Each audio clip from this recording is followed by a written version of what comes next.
বড় পর্দায় হাজারো মানুষের একসঙ্গে চিৎকার। বাংলাদেশে ফুটবল বিশ্বকাপের উন্মাদনা সবসময়ই এমন বাঁধ ভাঙা।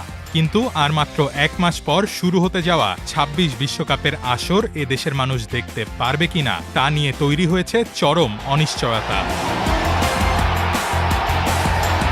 কারণ রাষ্ট্রীয় সম্প্রচার মাধ্যম বিটিভি থেকে শুরু করে দেশের কোনো বেসরকারি টেলিভিশন বা ইন্টারনেট ভিত্তিক ওটিটি প্রতিষ্ঠান এখনও বিশ্বকাপের সম্প্রচার স্বত্ব কেনেনি। ফিফার নিয়ম অনুযায়ী বিদেশি চ্যানেলগুলো অনুমোদন ছাড়া বাংলাদেশে খেলা সম্প্রচার করতে পারবে না। বাংলাদেশে এবার বিশ্বকাপের সম্প্রচার স্বত্ব পেয়েছে সিঙ্গাপুর ভিত্তিক প্রতিষ্ঠান স্প্রিংবক। বিটিভির একটি সূত্র জানিয়েছে ১০৪টি ম্যাচের সম্প্রচার স্বত্ব বাবদ স্প্রিংবক তাদের কাছে প্রায় ১৫১ কোটি টাকা চেয়েছে, যা কর সহ দাঁড়াবে প্রায় ২০০ কোটি টাকা। এত বিপুল খরচ দেখে বিটিভি সরাসরি ফিফাকে বিনামূল্যে খেলা দেখানোর সুযোগ চেয়ে ইমেইল করলেও ফিফার তরফ থেকে কোনো জবাব মেলেনি।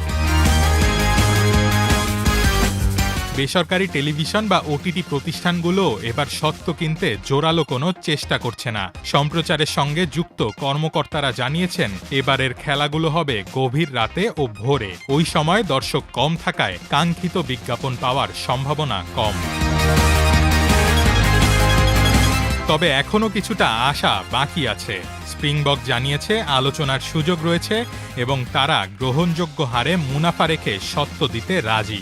সম্প্রচার নিয়ে সরকারের আন্তঃ মন্ত্রণালয় বৈঠকেও আলোচনার কথা রয়েছে।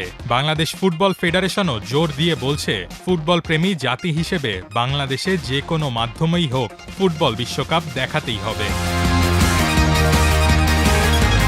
আগামী ১১ জুন যুক্তরাষ্ট্র, কানাডা ও মেক্সিকোতে শুরু হতে যাওয়া ২৩তম আসর মাঠে গড়াতে বাকি এক মাসেরও কম। সাধারণ মানুষকে খেলা দেখার সুযোগ করে দিতে হলে এখন সরকারকেই দ্রুত উদ্যোগী হতে হবে, নইলে বঞ্চিত হবে কোটি কোটি ফুটবল ভক্ত।